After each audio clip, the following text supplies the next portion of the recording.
Bonjour à tous. Dans cette vidéo, je vous propose de vous rappeler comment calculer une moyenne simple ou une moyenne arithmétique. Voici l'exemple à partir duquel je vous propose de travailler. Il s'agit d'une équipe de foot qui fait le bilan de la saison qui vient de s'écouler. Donc vous voyez ici, on vous parle du nombre de buts marqués au cours des différents matchs de cette saison. L'équipe a marqué 1 but lors du premier match, 3 buts lors du deuxième match, 2 buts lors du troisième match, etc. On s'intéresse donc à la moyenne du nombre de buts marqués par match par cette équipe. Alors en réalité, pour pouvoir calculer le nombre de buts moyens marqués par cette équipe, il faudrait déjà connaître le nombre total de buts marqués par l'équipe sur l'ensemble de la saison. Donc je connais le nombre de buts marqués au premier match, 1. Je lui ajoute le nombre de buts marqués au deuxième match, 3. Le nombre de buts marqués au troisième match, 2, etc. Donc je fais la somme des valeurs de la série qui était donnée dans l'énoncé. Et bien évidemment, c'est un calcul que j'arrive assez bien à maîtriser. Je trouve 32. Donc je récapitule. Au total, cette équipe a marqué 32 buts en tout sur l'ensemble de la saison. Bien sûr, elle n'a pas été complètement régulière. Il y a eu des matchs où elle a un petit peu moins performé, par exemple ici. Et puis il y a eu des matchs, au contraire, au cours desquels elle a réussi à marquer beaucoup de buts. On peut dire qu'elle a manqué de régularité. La question que l'on se pose lorsque l'on cherche à calculer la moyenne, le nombre de buts moyens, eh bien c'est de dire, ok, elle a marqué 32 buts au total, mais de manière irrégulière. Combien de buts aurait-elle dû marquer pour chaque match si elle avait été plus régulière, c'est-à-dire si elle avait marqué le même nombre de buts au premier match, au deuxième match, au troisième match, etc., tout en conservant ce total. Je veux qu'elle ait marqué 32 buts au total, mais qu'elle ait été plus régulière sur l'ensemble de ses matchs. Eh bien, pour répondre à cette question, il faut déjà, dans un premier temps, connaître le nombre total de matchs disputés sur la saison. Alors, soit il est donné dans l'énoncé, ce qui n'est pas le cas ici, soit on prend le temps de compter le nombre de valeurs. Il y a autant de valeurs dans la série que ce qu'il y avait de matchs disputés. Ici, 16 matchs. Donc je reprends, je suis en train de chercher combien de buts l'équipe aurait dû marquer pour avoir 32 buts au total répartis équitablement sur l'ensemble de ces 16 matchs. Vous avez ce réflexe depuis longtemps, lorsqu'on cherche à faire une répartition équitable, eh bien c'est une division qu'il s'agit de faire. Eh bien c'est comme ça que je vais calculer la moyenne, le nombre moyen de buts. Je vais diviser le nombre total de buts marqués par le nombre de matchs disputés. Alors évidemment, je n'écrirai pas ça sur ma copie, surtout que je vais ici vous faire apparaître un signe égal. Je ne vais pas mélanger une rédaction ici en français avec une égalité mathématique.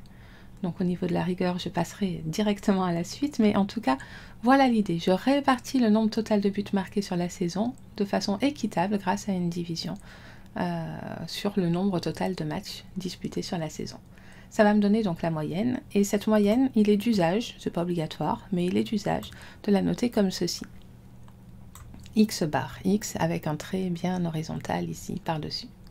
C'est pas obligatoire, vous pouvez l'appeler M, mais vous verrez que on aura parfois besoin de cette lettre M pour d'autres choses. Donc pourquoi pas adopter cette notation, d'autant que la plupart des calculatrices font des calculs de moyenne et utilisent cette notation également. Alors, je l'ai dit, cette rédaction-là ne me convient pas, donc je vais l'effacer très rapidement. Je vais d'abord vous donner la bonne notation. J'attaque directement en disant X bar, pour annoncer que je calcule une moyenne, et je fais apparaître bien ce que j'avais écrit ici. Le nombre total de buts marqués sur la saison, c'est la somme des valeurs. Le nombre total de matchs disputés sur la saison, le voici.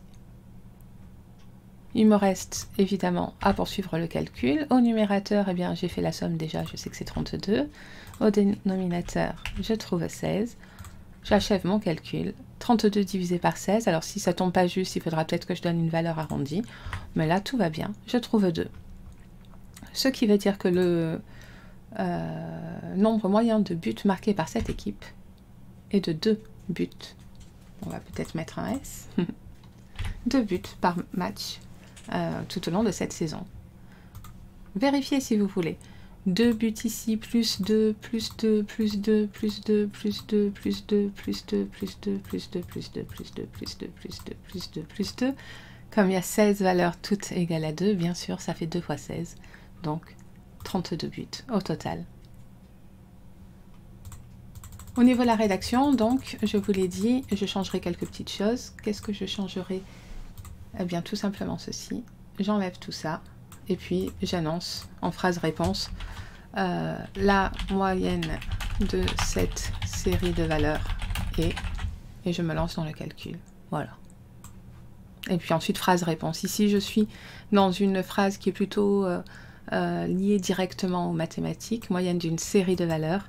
Et là, je parle de nombre moyen de buts. D'accord? Donc, plutôt une question mathématique et puis retour à la situation concrète. Voilà, donc je m'en tiens là pour cette présentation, mais ce que je vous propose de faire, eh bien, c'est un exemple d'entraînement avec donc un nouvel énoncé. Je vous donne le prix d'une paire de chaussures de sport qui est exprimé en euros et qu'on est allé relever dans 8 magasins différents.